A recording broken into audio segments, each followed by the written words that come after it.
Hello, this is Charles Wright, founder of Health&Wealth Advisors. Minneapolis, Minnesota is my hometown. I graduated from the University of Minnesota and joined AT&T Baby Bell in 1981. Was promoted to a product marketing management position in Morristown, New Jersey, where I met my wife, Lavelle, of 34 years.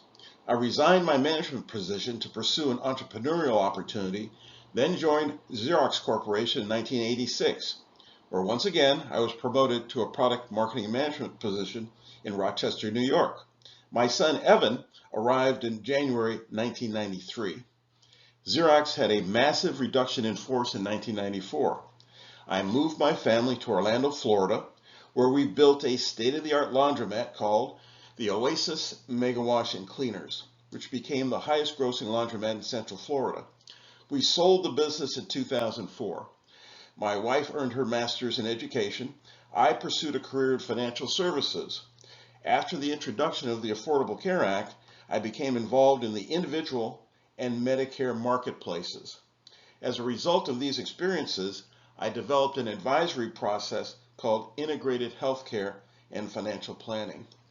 When the economic implications of healthcare are included in the financial planning process, clients save money and get better outcomes. The Medicare Planning Fringe benefit is a new, large group plan member benefit resulting from this advisory process. This presentation introduces you to Medicare Basics, the dual enrollment problem, and how large plan sponsors can compliantly transition eligible plan members to Medicare, resulting in significant benefit cost savings for plan members and plan sponsors. Business executives routinely evaluate the performance of their employee benefit plans. Very few executives are aware of the impact Medicare has on the cost of their employee benefits. Understanding the fundamentals of Medicare enables executive decision makers to recognize opportunities to significantly reduce employee benefit costs while simultaneously improving employee satisfaction. Assume a healthcare system has 5,000 employer health plan members. 10% of the health plan members are age 65 or older, representing 500 Medicare eligible plan members. The healthcare system is self-insured, paying plan member medical claims from their balance sheet. Single plan members pay $5,600 in premiums annually. The healthcare system's average annual cost of coverage for each Medicare eligible plan member is $25,000. Medicare eligible plan members cost the healthcare system a minimum of $12 million annually in medical claims. Transitioning 80% of the Medicare eligible plan members to Medicare can potentially save 400 Medicare eligible plan members more than $2 million in annual premiums and save the healthcare system more than $10 million annually in reduced benefit costs. Today, your organization will be presented the opportunity to achieve this magnitude of benefit cost savings in a manner compliant with federal law.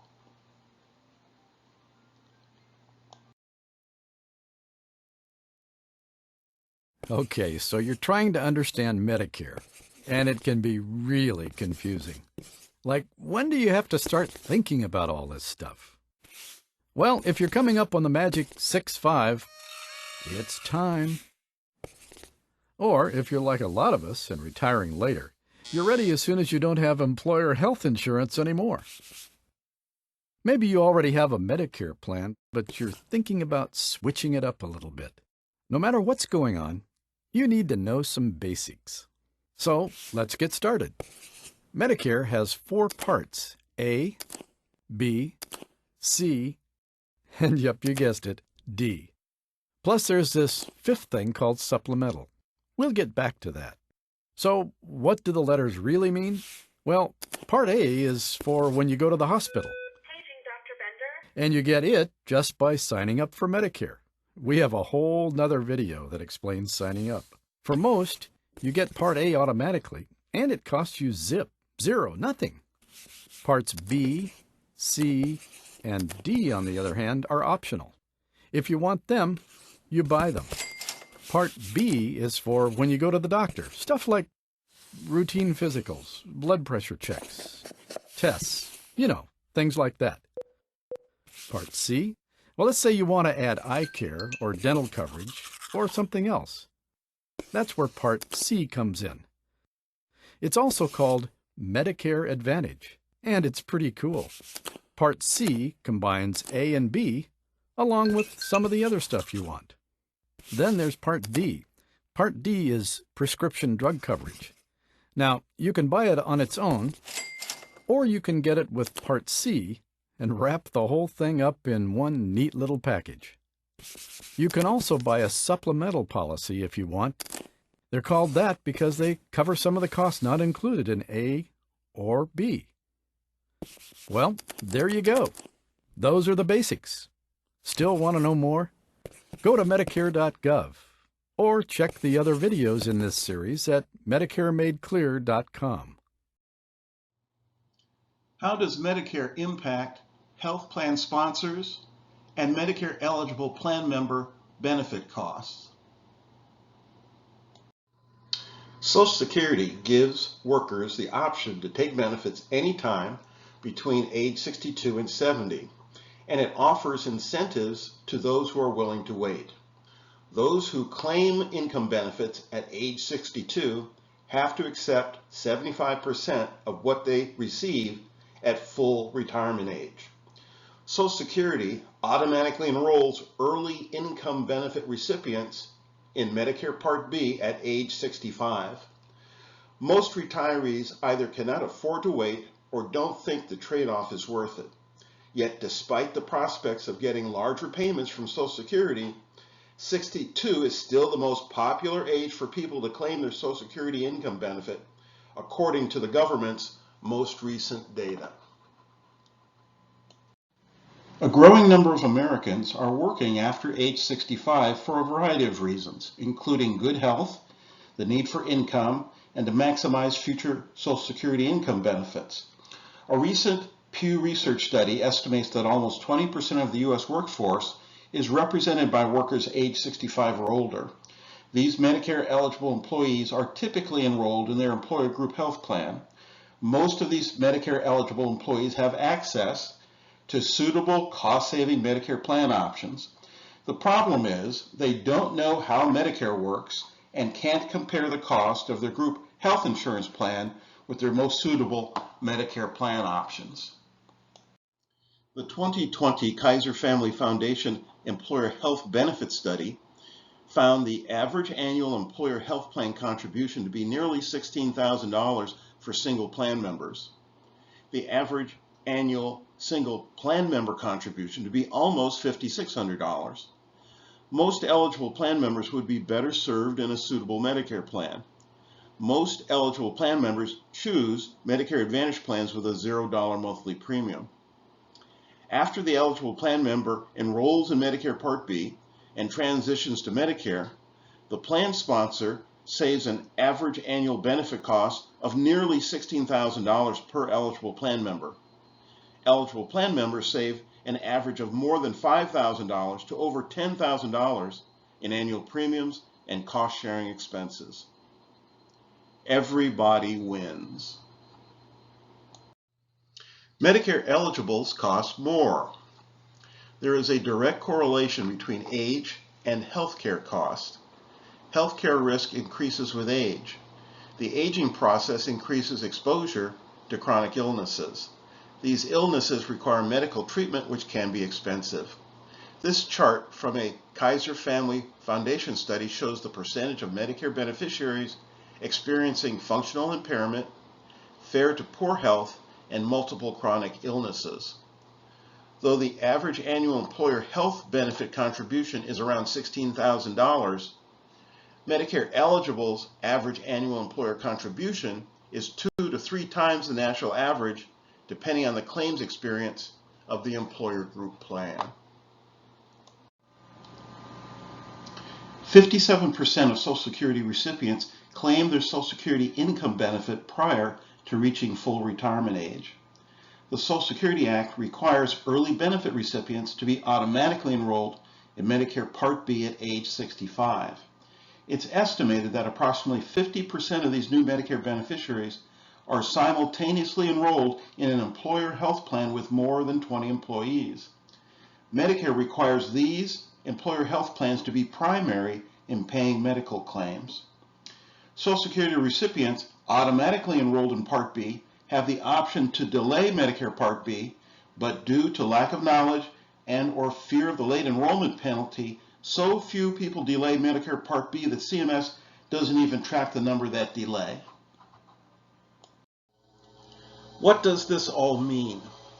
Most executive decision makers are unaware how Medicare adversely impacts employer health plan benefit costs.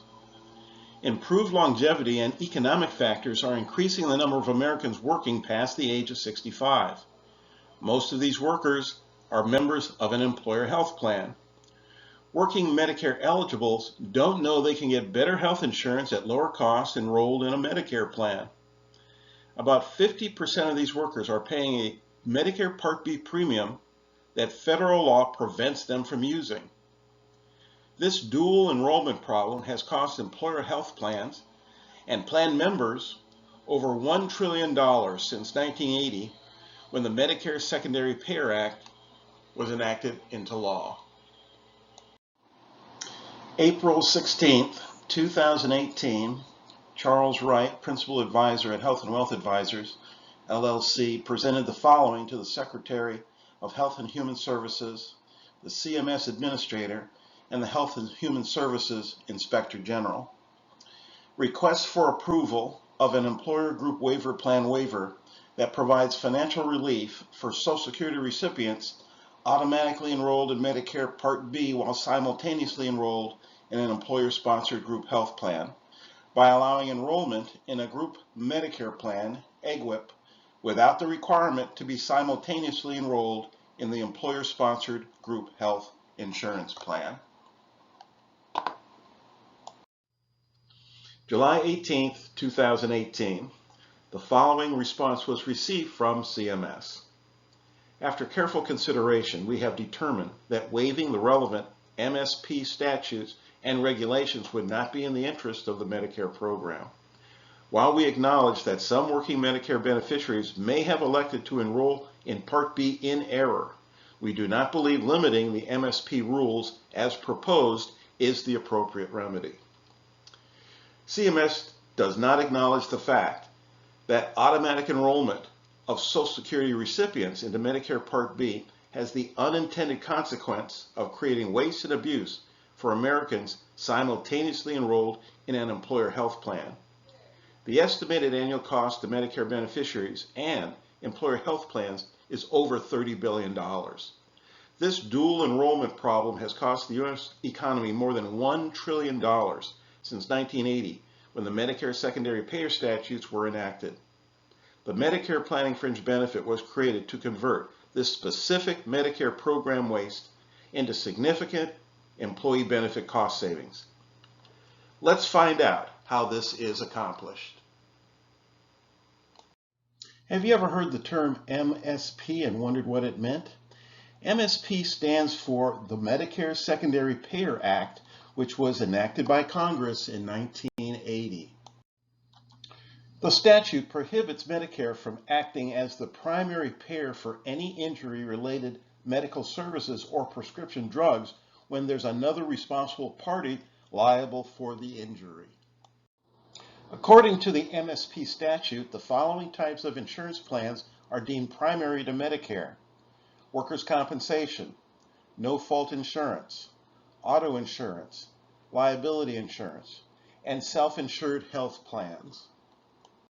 The MSP Act requires that Medicare's interests be protected, and it prevents primary payers from shifting the burden to Medicare in the future, which would then reimburse Medicare at the time of settlement.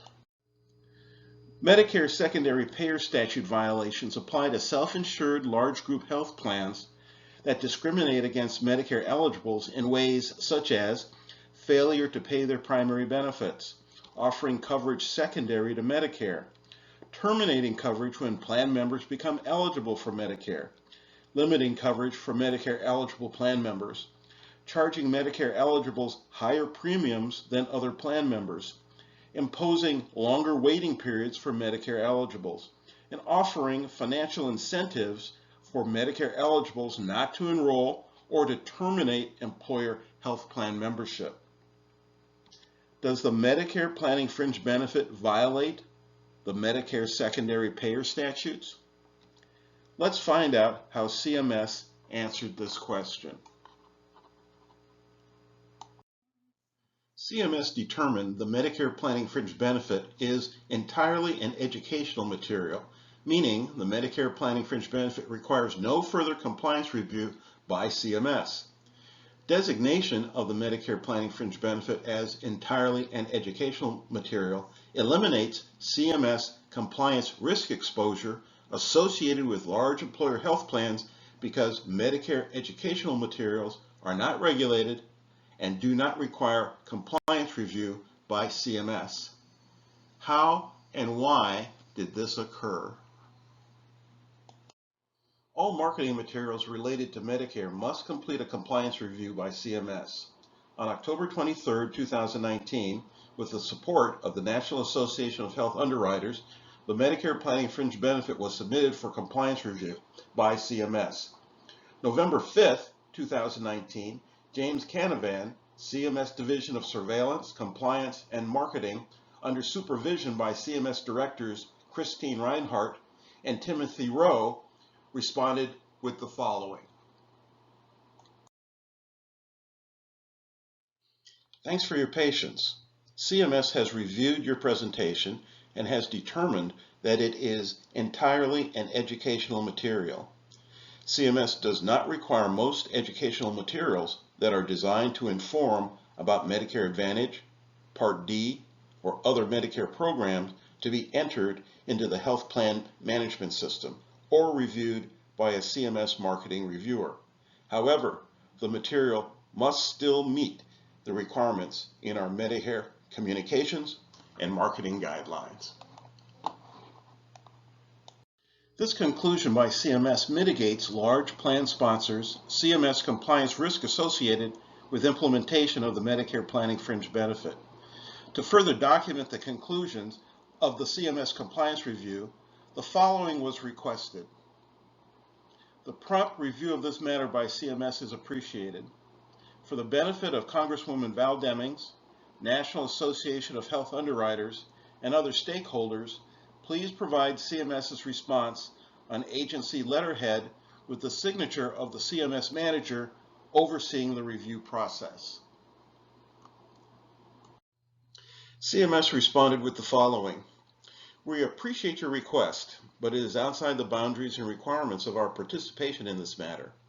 CMS does not normally review materials submitted directly from third parties. However, we did so as a courtesy in this case. In the course of normal operations of this process, we do not provide the type of response you are requesting. The email I sent previously serves as CMS's official response on this matter.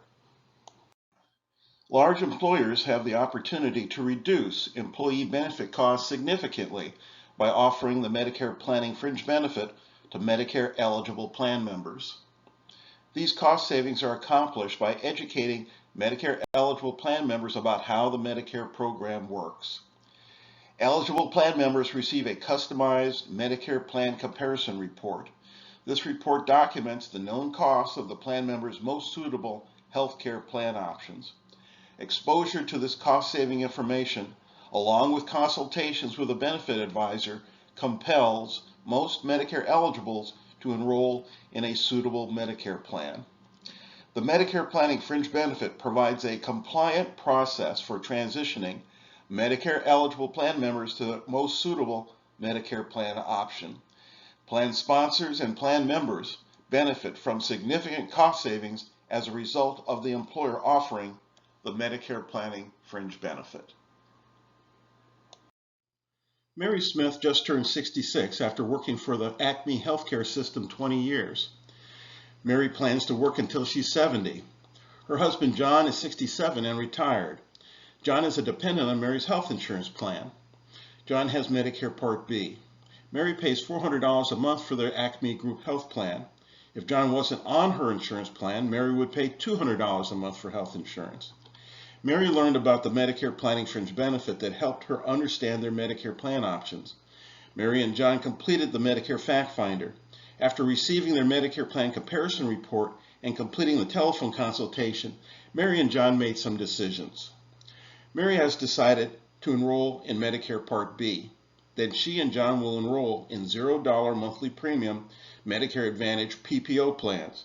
Mary and John's transition from the Acme Group Health Plan to Medicare Advantage plans will save them over $7,000 a year in premiums and cost-sharing expenses.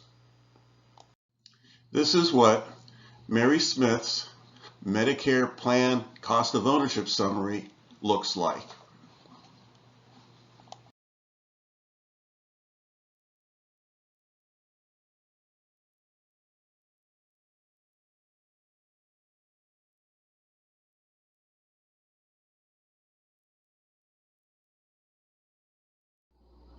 What compels the transition to Medicare? Medicare eligibles motivated to transition to Medicare after being exposed to the known cost of suitable Medicare plan options is explained by the economic law of substitution. The economic law of substitution was established by Austrian economist Hermann Sarich Gaussen in the mid-1800s. The economic law of substitution generally states that consumers want to get the maximum satisfaction for what they spend for goods and services. Let's use Medicare Supplement Plan F to illustrate how the economic law of substitution would apply. Medigap Plan F is the most comprehensive and expensive Medigap plan option available. The benefits provided by Medigap Plan F are regulated by CMS. The price of Plan F policies is determined by each individual insurance carriers. Regulated benefits provided by Medigap Plan F policies are the same for all insurance carriers. The price of a Plan F policy is the primary variable differentiating Plan F policies among competing insurance carriers. The economic law of substitution predicts that when the benefits of a Plan F policy sold by different carriers are the same, the lowest price Plan F policies will be preferred by consumers. Suitable Medicare plans are those plans that satisfy the minimum level of benefits required by the Medicare beneficiary. If the known cost of Medigap Plan F is less than the known cost of the employer health plan, the plan member will generally prefer Medigap Plan F. The economic law of substitution is the foundation of price competition. The Medicare Planning Fringe benefit introduces a new form of price competition to the large employer group benefit marketplace. Acme Healthcare System has 5,000 health plan members. 10% are age 65 or older, representing 500 Medicare eligible plan members. Acme Healthcare's management has decided to offer and promote the Medicare Planning Fringe benefit to their 500 Medicare eligible employees. It's anticipated that 80% of their Medicare eligibles will transition to Medicare within 12 to 36 months. Assuming each eligible plan member costs this self-insured employer around $25,000 in annual benefit costs, after 400 Medicare eligibles complete their transition to Medicare, Acme Healthcare will achieve nearly $10 million in annual employee benefit cost savings that drops to the bottom line. The break-even point for recovering the $500,000 Medicare Planning Fringe benefit cost is the transition of 20 eligible plan members to Medicare, or 4% of their eligible plan members.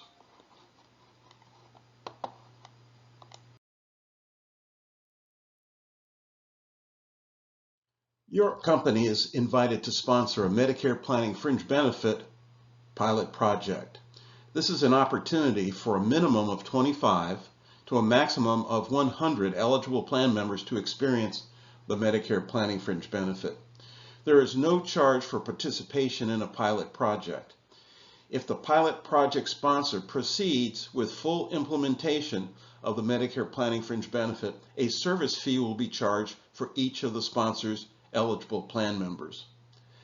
Pilot project sponsors are responsible for fees associated with production of the actuarial opinion required for each pilot project. This is the action plan after your decision to engage the opportunity. Complete the Medicare Planning Fringe Benefit Inquiry Form. Review the business proposal you'll receive. Complete the consultations necessary to making a pilot project sponsorship decision. Make a go pilot project decision. Sign the service agreement. Establish the pilot project performance goals. Select your project coordinator and benefit representative. Prepare the pilot project plan. Launch the project. Complete the project. Evaluate the pilot project outcomes, including the eligible plan member feedback forms and the actuarial opinion. Then make the full Medicare Planning Fringe Benefit implementation go, no-go decision.